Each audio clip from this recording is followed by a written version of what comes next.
Hey guys, welcome to this session of Law Enforcement Transitions. My name is Eric Vento. I'm here with Melanie Zinger. Before she introduces herself, this will be another podcast where we discuss someone's transition out of law enforcement.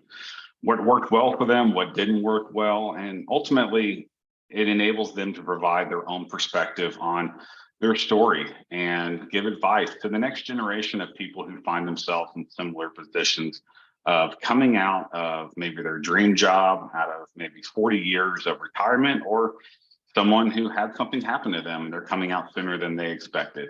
Whatever your story is, I really hope that you find value in today's session and that whatever you learn and whatever you pick up, that it lends perspective to everything that you're hearing from people online, people who have transitioned before you, etc. So before we get started, again, my name is Eric Vento. I transitioned out in early 2017 from the Houston Police Department, and I've been helping people such as yourself for the past 5 or 6 years handle everything from resumes to LinkedIn profiles to executive coaching.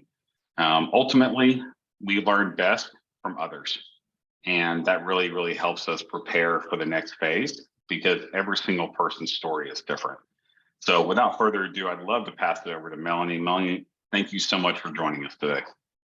Thanks for having me, Eric. This is like really cool. I feel a little bit famous right now. Well, you are for a podcast. So, well, you are famous, Melanie, because again, every single one of our stories is unique and different, and even if it only helps one person, then that's enough. Definitely. So could you give us a little bit of background about you and your law enforcement journey and the transition process? Absolutely. I have kind of a bit of a different experience than most people that came from law enforcement. I actually started out my career in the corporate sector right out of college. My dream when I was in college was to become a federal agent with the FBI.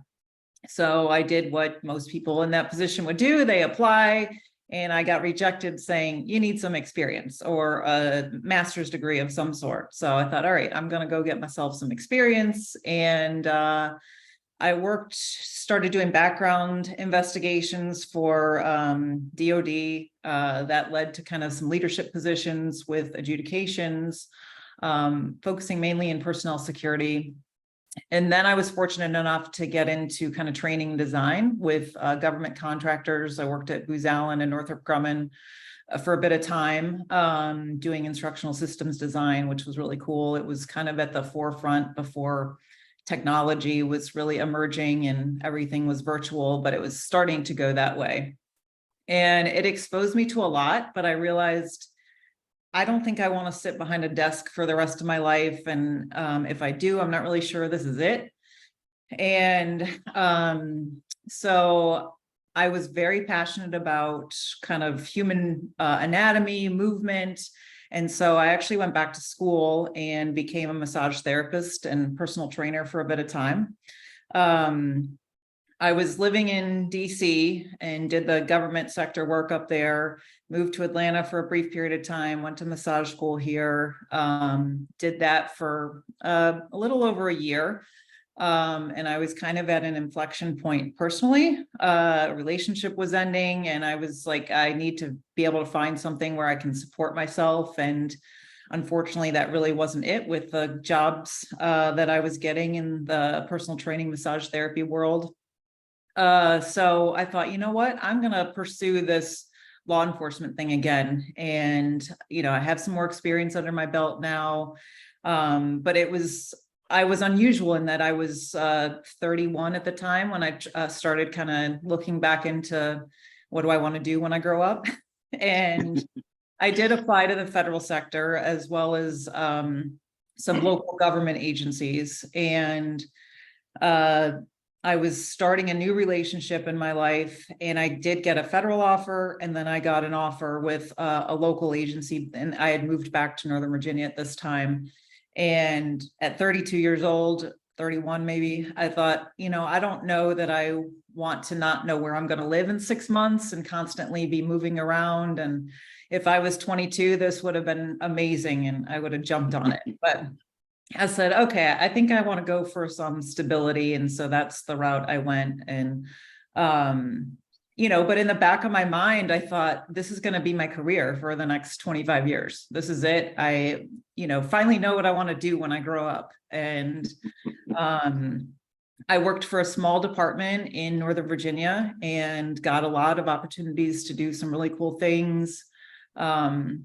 Was never in investigations, but helped them out quite a bit. And then my formalized unit that I ended up in was K9, which was like my dream job because I'm a huge animal lover. And I mean, I like animals better than people most of the time. So it was a good fit for me.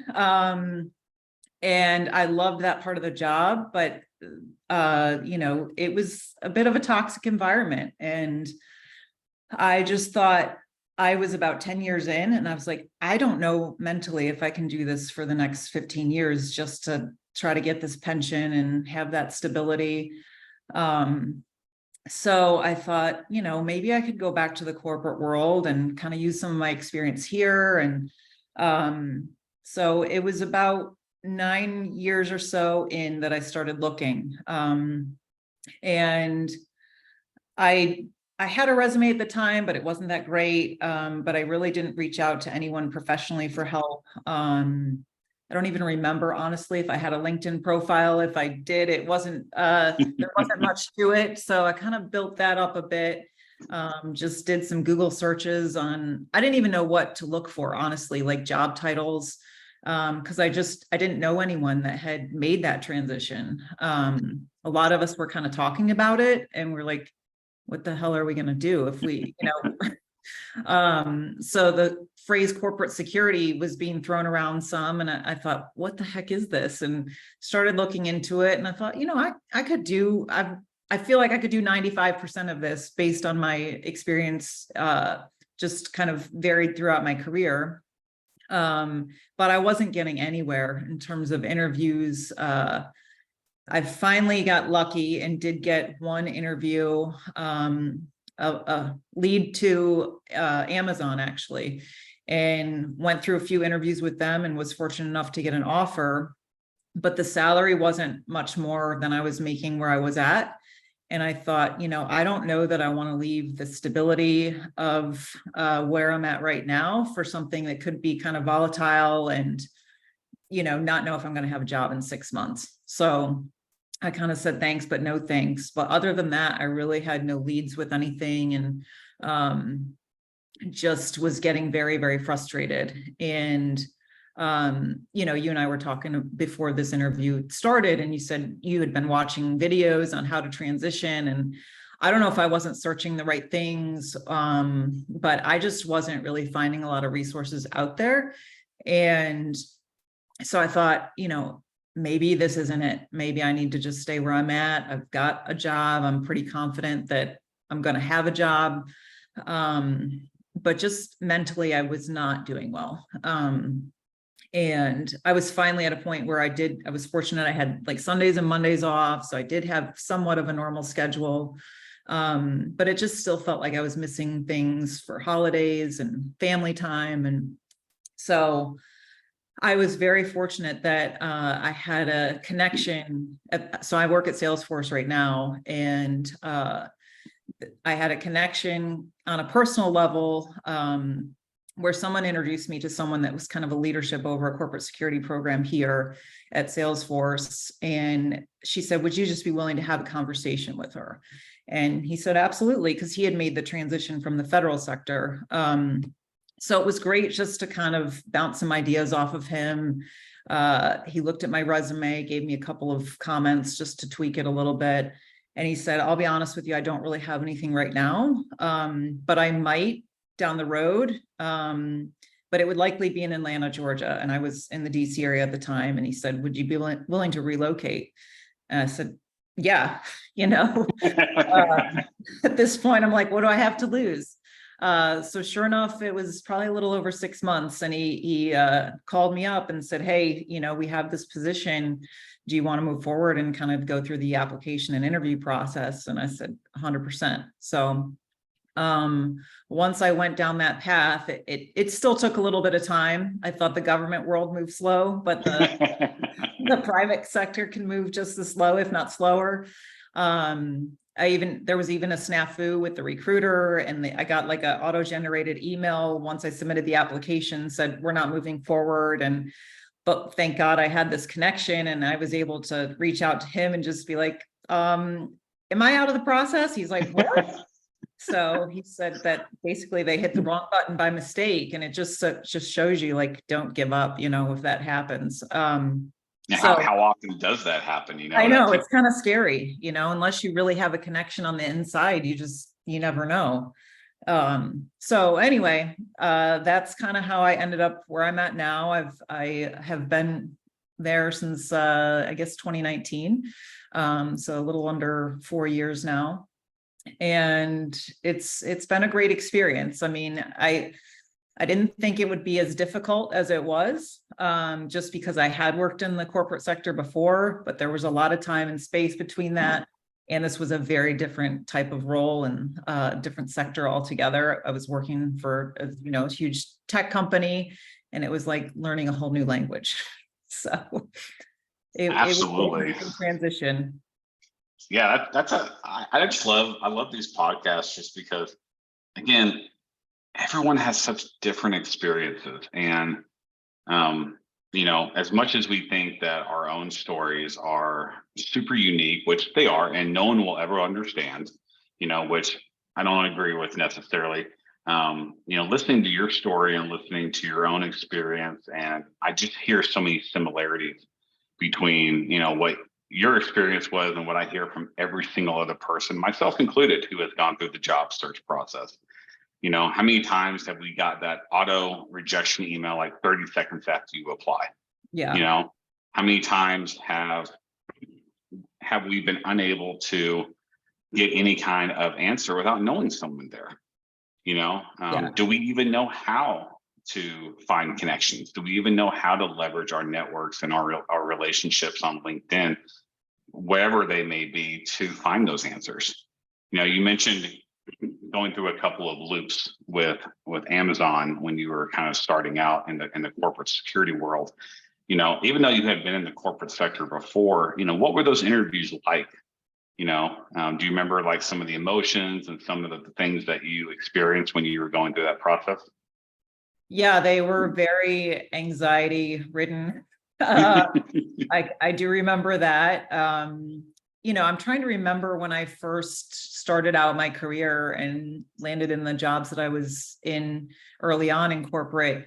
There was definitely more than one interview, but they weren't nearly as intense as what I experienced with Amazon. And I kind of knew what to expect because I had a lot of friends actually kind of in the tech world, and they had gone through similar, but for very different roles. So, I thought, well, maybe it'll be different, but the one-on-one stuff was fine. It was the panel interview that seemed the most daunting. You're just staring at, depending on the role or the company, like 6 or 8 people on a screen. They're bouncing questions at you left and right. And, but it's kind of going back to the law enforcement stuff that you learned in a stressful scenario and taking a moment to pause, take a deep breath, and realize that you do have experience that can transfer. It's just a matter of trying to articulate it. And that's not always easy. And I definitely failed at that several times and will continue to do so. But I was fortunate that at Amazon, I did not have anyone on the panel that was in law enforcement. But at Salesforce, there was one person on the panel that had been in law enforcement. And so I just kind of gravitated towards him and thought, okay, here's my compatriot in the room, and I can kind of relate to him. And, he definitely made me feel more at ease. Everyone was very friendly and professional, of course, but I just felt that connection just because we had that common background, and thought, he transitioned here. I can do this. Even if this isn't the right role for me, there could be something out there. So just try to. Were you surprised when that individual reached back out to you after 6 months? I was actually, yeah, I thought it was definitely a done deal. I can't remember. I think I had talked to the hiring manager because he was he was the hiring manager's boss. And I think I had talked to her briefly, and I could tell like she just didn't seem that interested. And so I thought, well, even if he's advocating for me, I mean, technically he's her boss, but she has the final say. And if she can Right. really say, no, this isn't the right fit for whatever reason, because she did not come from law enforcement. And I just thought after I spoke to her, I just kind of had a bad feeling that I would never hear anything again. So I was definitely very surprised and pleasantly surprised, thank goodness. Can you describe a little bit for us, like some of obviously you knew someone there, which is a huge advantage. Yeah. Nothing's ever guaranteed for the most part, but it's still a big advantage. Can you describe for everyone who will be watching this, like what is some of the preparation that you undertook to, get prepared for each interview, and describe, what steps you took, to set yourself up for success? Yeah, definitely. A lot of research on the company. Really, I didn't know what CRM even meant. So it was definitely like drinking from a fire hose, trying to learn Salesforce and what the hell is this company about? So just really watching, they have a lot of great videos online that were super helpful. Their careers website was very helpful. They definitely try to make it candidate friendly, I think, in terms of learning about the company, learning about the culture, understanding what their mission, their vision is. And then just really, I would get names of people that I would be speaking to and looking them up on LinkedIn, trying to understand their background, what their skill set was, what they might be looking for in the role. It's like studying for a test, honestly, just kind of doing your due diligence and practicing, trying to think of questions that they might ask you, coming up with some examples from your background that you think would carry over to the corporate sector, and really trying to relate to people that didn't have that law enforcement background, that yet you could sort of find common ground with, okay, this situation is applicable across the board, no matter what industry. Yeah, I had pages of notes for Salesforce. Amazon, felt very prepared as well, but Salesforce, it was just sort of like my dream company. And I definitely treated it kind of like a final exam. Just, I'm going to study whatever I can. And, at least if I didn't get it, I can't say that there's anything I could have done differently. So. Yeah, I love that. So much of the time when I'm talking to clients or potential clients, 99.9% of the time it's identified that articulating your law enforcement background to the corporate world is the hardest part, either on paper in a resume or verbally during an interview process. Because, most of us have interviewed within law enforcement for various positions, either laterals or promotions. And, the interview process within law enforcement is fairly straightforward, but trying to correlate your extremely specialized experience to the corporate world, which seems like a night and day difference, can really be a stressful experience for people. Like, can you talk a little bit about, how you were able to do that and what preparation you undertook to really nail that aspect of the interview process?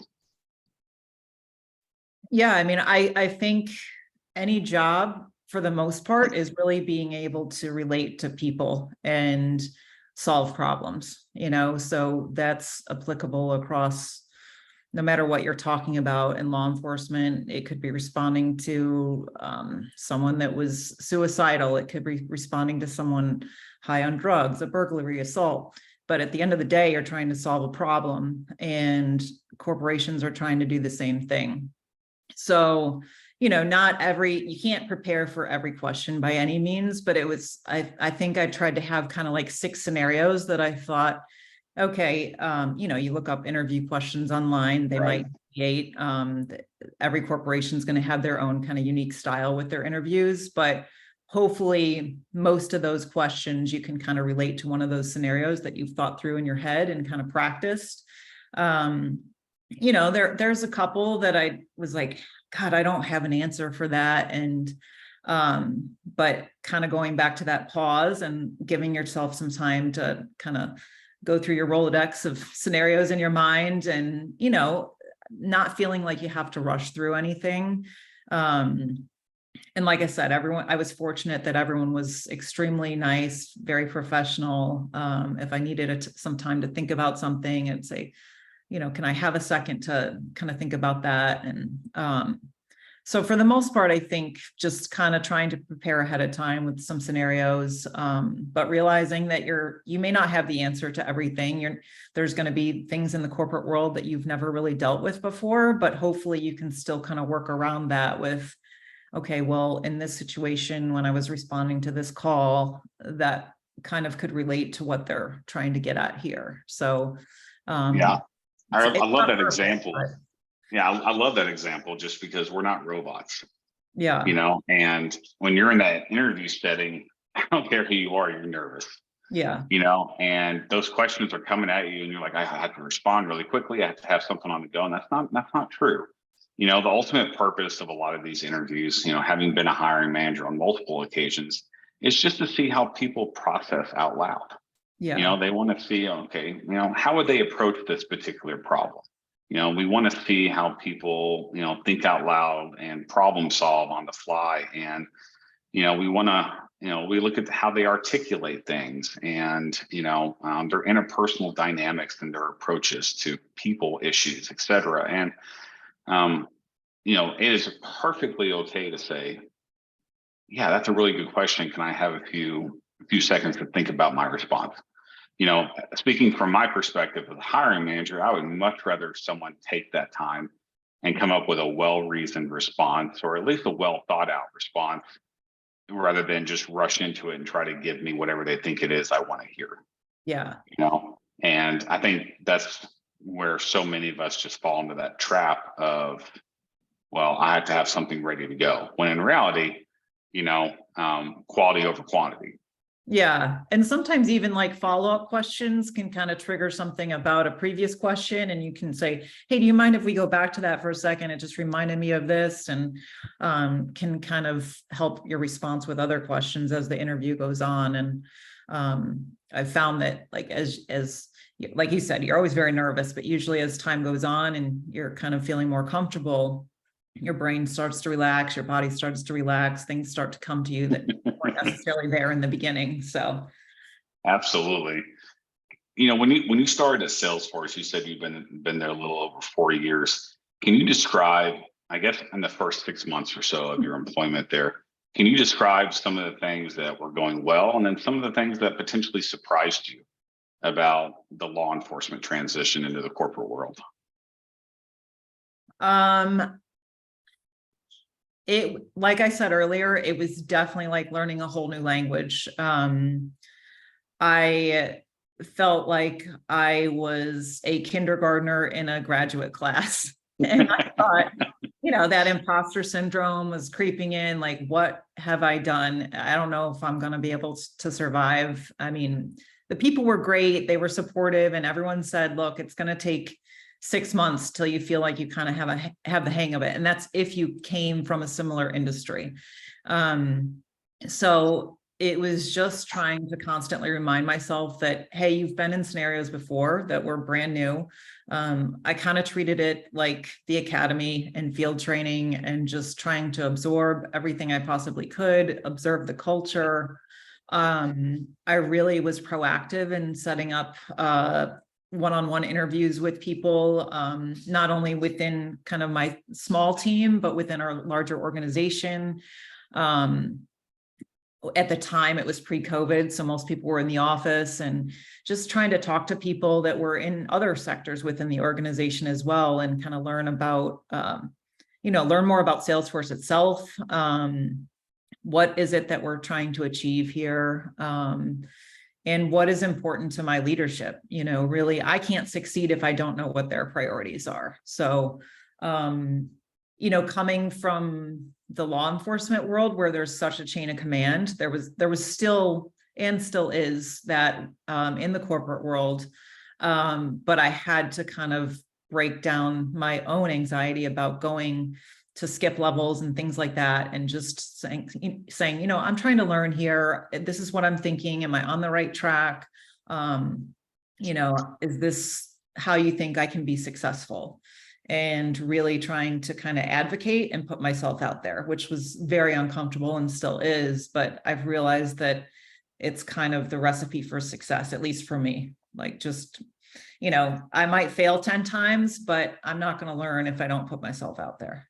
So That's a great point, you know, especially about the chain of command. You know, it's something that I don't know of a single person who has made the transition at any level, whether you've been a chief or a patrol officer, that hasn't struggled with that, with going from a very rigid chain of command process where you better not skip over anybody, you know, to the corporate world where, you know, depending obviously on the company that you work for and the culture, it's a little more relaxed for the most part. And, you know, trying to transition your mindset to that of, you know, it's okay to ask for help. It's okay to go above your supervisor, you know, depending on what the issue is and stuff like that. That can be a really, really interesting mindset change. yeah, And it takes quite some time to know internally, this is okay. I'm not going to get my hands slapped. I'm not going to get called into the office for, hey, why don't you talk to so-and-so? You know, obviously, again, there's exceptions to everything, but it sounds like the culture that you walked into was really welcoming. They were gracious, and you know, they didn't expect you to fail, but they gave you the room to do so. definitely. You know, and that's, in my experience at least, that's a rarity. Yeah. You know, I was very fortunate to join a small team. I was the only one based in Atlanta. We're regionalized, so each of us has a separate region that we're responsible for. But even my hiring manager, you know, she had her doubts and she was very straightforward about them. But she had hired another guy that's based in New York that had like 30 years with Secret Service, and so I talked to him quite a bit, and just really every office and region is going to be a little bit different, but learning, you know, what works for you, what should be kind of my priorities in the first 30 days, 60 days, 90 days. But I was, like you said, I was extremely fortunate that they were very welcoming, and part of that was just the team I was on. Part of it, I think, was the company and the culture and the values, and but it kind of did feel like a small family. And, you know, I don't know that I would have received that everywhere. So I got lucky in that regard.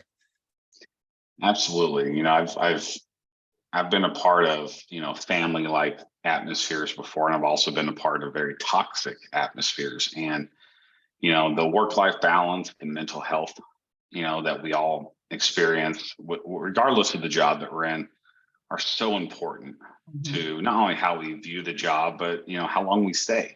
And, you know, your tenure at Salesforce is, you know, at a very baseline level, it's indicative of the culture there. It's indicative of, you know, your experience there. And, you know, that's to be applauded.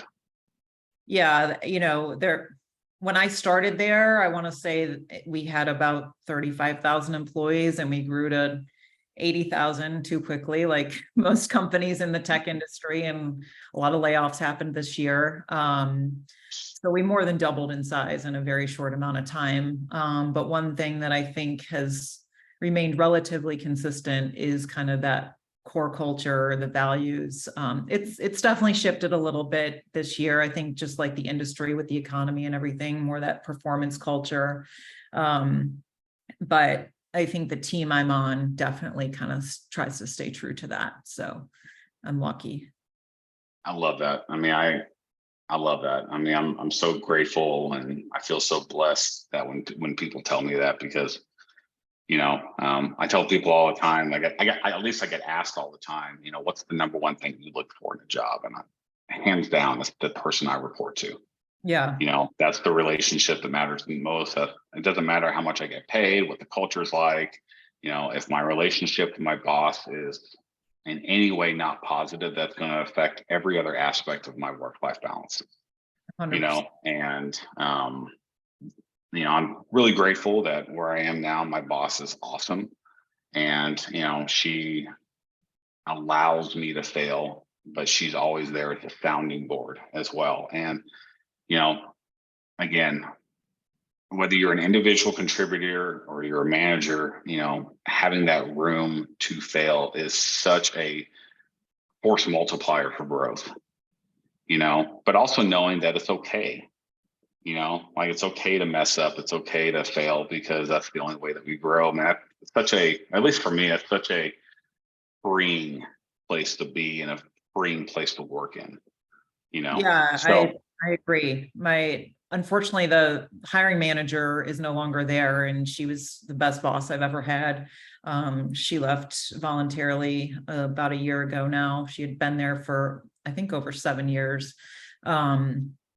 And she really, really encouraged her team to kind of make their own decisions, use her as that sounding board, like you said, but, be responsible for your region. And if you have questions, you want to bounce ideas, I'm here. I'm not going to micromanage you, but I'm always going to support you. I'm going to have your back if things don't go well. I know you had the best intentions and you're going to learn from it. And just allowing us to really kind of have that beginner's mindset has been really, really powerful for me. yeah, when I came to TD, a lot of people were retiring, and I had a chance to meet a lot of them. And the common denominator among most of them they were there for 30 plus years. Wow. And I think one person was there for like 45. And I was just like, because I've worked in the non-tech, I've worked in the tech sector, which is obviously, famous for move fast and break things. Right. And just to see and interact with people who have given like literally their entire lives to a company, haven't been run out, haven't left for toxic reasons, haven't left for really anything negative. Obviously everyone has negative things happen, but Yeah. to listen to their stories, I was just like, man, I should be so lucky to even have half of that time, Yeah. and so Well, you as probably thought that was going to be law enforcement, like I yeah, did, absolutely. Just didn't think there would be anything else. So Yeah, it just goes to show you, like, we all have our own individual plans for our lives, and sometimes those don't materialize in the way that we think they're going to. And it just puts us on a completely different career trajectory, as we come to the end of this, now that you've been in the corporate world for, going almost 5 years, there's a whole new generation of officers out there who are getting out for a variety of different reasons. What are some pieces of advice that you would tell them? I think if it's a voluntary transition, give yourself time. Don't expect it to happen overnight. As we all know, it can really feel like a full-time job. And so I would say plan, if you want to leave, in 365 days, start planning now. Relationships, networking. I didn't realize how important that was until really I got out and am in the corporate world now and see like just how vital that is to, not only being successful in your current role, but if you want to go to another company, those relationships and network are really paramount. And not being afraid to seek help with someone like yourself or other resources out there, watching videos online. Looking back, I probably should have hired a person to do my resume or at least help with my LinkedIn profile. And that's something even today, I'm like, maybe I should kind of relook at that again. I just think using the resources out there, not being afraid to put yourself out there. It can be a little awkward to send a connection request and a message on LinkedIn to someone you've never met. But I think most people are really receptive, and just saying, hey, would you be willing to have a 15-minute conversation with me? Especially if it was someone that transitioned from law enforcement, right. Ask them about their experience, if they have any lessons learned. I think relationships are really foundational, and the more you can do to kind of network and build that, the more successful you're going to be. Yeah, absolutely. And I really appreciate you bringing up the connection aspect because, as law enforcement, so many of us are so intensely private, Mhm. and we get told, hey, social media is the devil, don't get on there. And, transitioning the mindset to, no, I need to engage. I need to build relationships. I need to reach outside my comfort zone, regardless of whether you get told to do so or not, can be intensely uncomfortable.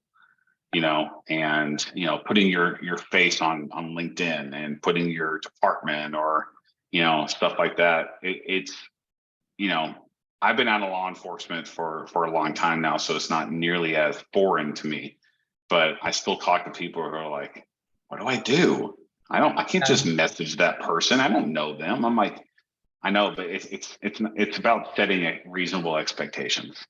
Like that's what LinkedIn is for. It's a Yeah. networking site. Obviously people can choose not to respond to you. They can tell you, I've hey, had plenty of those. yeah, exactly. And you just, But it's okay. It's not personal. exactly, but for every person that does say that, there's so many more that are like, absolutely, like I've been there where you are. Yeah. Like how can I help? How can I answer your questions? And I tell people, like every single client I talk to, I say, you're not alone. There's an army of people who have transitioned before you who know exactly what you've gone through to some degree or another, and for the most part are more than willing to bend over backward to help you transition successfully. Yeah. And I think that's so important for people to hear, just because whether you're coming from the military or the intelligence community, even teaching, you may not necessarily know, like, who do I reach out to for help? You're just, the first thing you're doing is getting on Google. Okay, teachers coming out of the corporate world, cop to corporate, whatever the case may be. And again, LinkedIn can either be as effective as anything you've ever done, or you could just passively exist on there. Yeah. And again, it's a mindset change.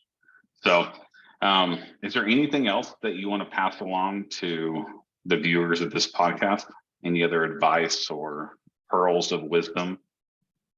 I think, like you were saying, your manager and your boss is extremely important.